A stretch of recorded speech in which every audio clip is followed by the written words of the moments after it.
Hey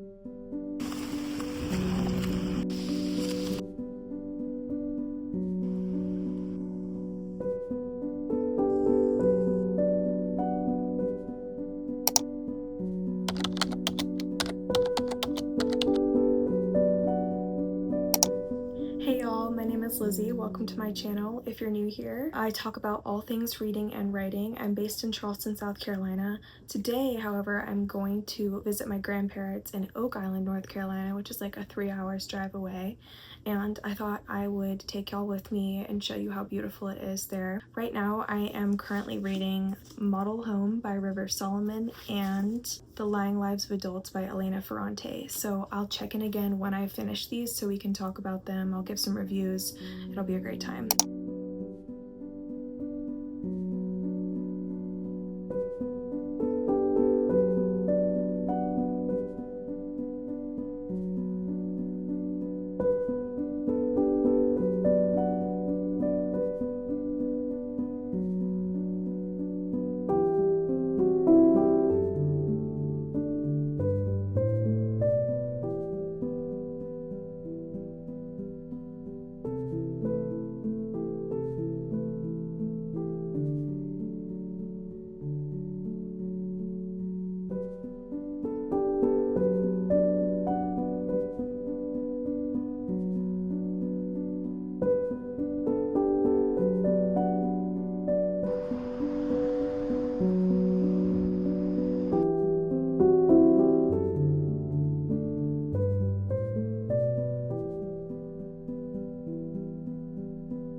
It's been a second, but I am back to give some updates on these books.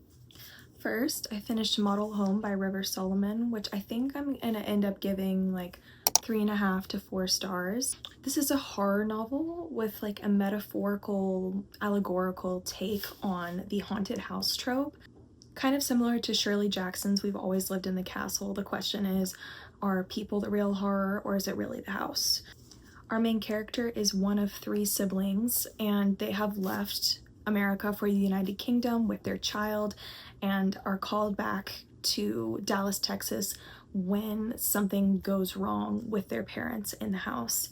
And from there, the novel chronicles the journey of the 3 siblings as they try to figure out the question that I said earlier of, you know, is it really the house, or is it their family that has created this haunting? The story structure itself is pretty loose, I would say. I thought the beginning and the ending were really strong.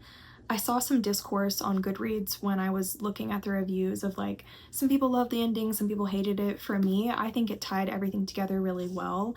And although I wasn't exactly expecting the direction that it went in, I think it made sense for the novel because it's so concerned with generational trauma and trauma of all sorts.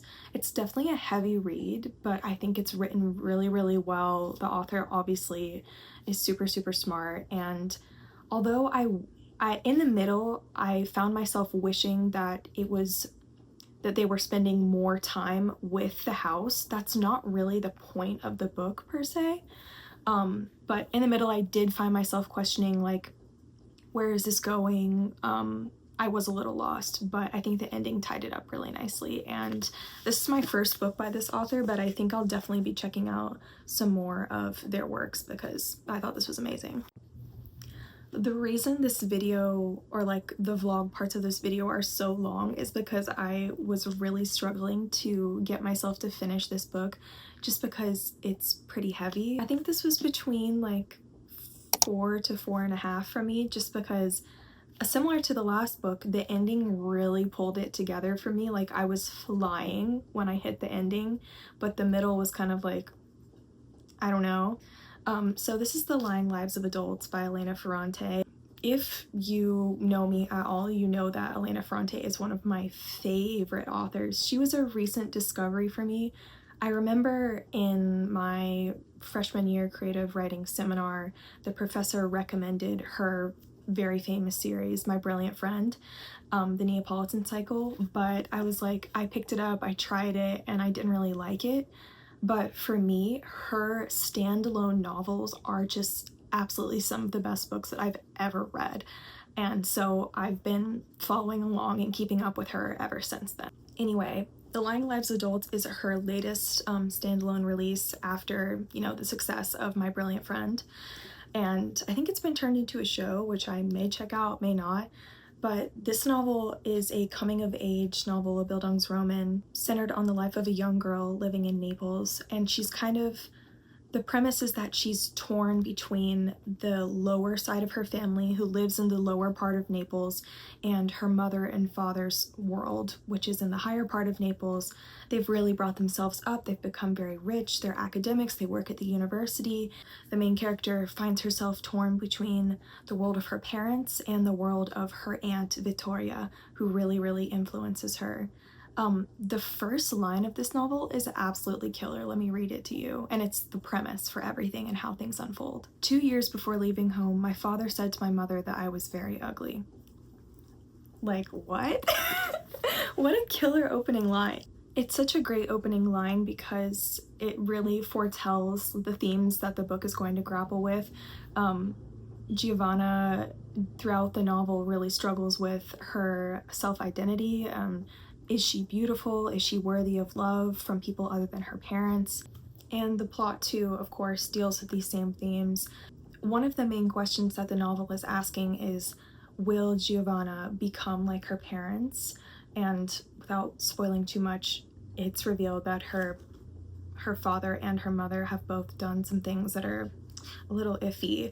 And by the end of the novel, Giovanna is presented with the chance to do the same things, the same bad things that her parents have done. The growth that Giovanni shows in that moment where she's presented with the choice in the ending is what really made the book fly for me. I thought it was great character growth, and the level of introspection that's in this book is just insane. You really feel like you hear every single one of her thoughts, and they're all so relatable. And I think that's what Elena Ferrante is probably best at, is that the level of introspection that she gets into with her characters, her main characters obviously especially, is just incredible, and it feels so real. And I think that's why her books both sell so well and are so critically acclaimed, because it's just a huge talent. The last book that I want to talk about is The Spell Shop by Sarah Durst. I didn't plan to start reading this in this vlog at all, but I just happened to pick it up at a recommendation from somebody, and I'm really loving it. I'm only like halfway through right now, so I won't give a full review, but it is a cozy fantasy centered on a librarian named Keela. She lives in like the capital city of this fantasy world, and at the beginning of the novel, the catalyst is that her library, where she spent all of her time, basically her whole life, burns down, and so she has to leave and start a new life back on her home island. And from there, it's just about her adventures around the island and her maybe falling in love with this person who lives there and is her neighbor. I've always been a little bit wary of like the trope of cozy fantasy, just because I didn't really understand like the point of it, but reading this book, I really think that I am starting to understand why people are talking about this as a genre and as like a trope, because it is so comforting. I think for me, like the stakes being so low kind of just gives it another feeling entirely of reading the book. Like, I don't have to be like super worked up about what's gonna happen all the time, and it's just like easy and smooth sailing and just comforting to read about a character growing at their own pace and just doing these daily little tasks, like, you know, running a shop that sells jam and pine cones, and you know, it's very like Disney princess with all of her animals and maybe her hot neighbor, and it's just comforting, to be honest. So I think I'm definitely gonna read more of what this author has to offer. I know that another book in this series just came out as well, The Magical Greenhouse or something, The Enchanted Greenhouse. So hopefully gonna pick that up after this, because this is getting me out of my reading slump right now, for real. Some final few reading updates. I think I might also reread A Study of Drowning by Ava Reeds in preparation to read this that I just picked up from my local indie like 2 days ago. Look at this, look at the sprayed edges. I feel like every single book these days is coming out with sprayed edges. Literally, this copy from the library has sprayed edges, like hello. Anyway, I am hoping to reread this, and so I can, like, I obviously like remember what happens. Like, this did not come out that long ago and it was great, but I have a feeling that this is gonna break my heart, just because I follow Ava Reed on socials and she has said that this is not gonna be like a comforting end to the series. It's meant to break our hearts, so yeah, I don't know about that. I'm excited either way though. She is really pumping these books out these days after getting this New York Times bestseller, so I am not complaining. I love her work so much. Okay, I think that's it for this video. As always, if you made it to this point in the video, thanks so much for watching, and I'll see you next time. Bye!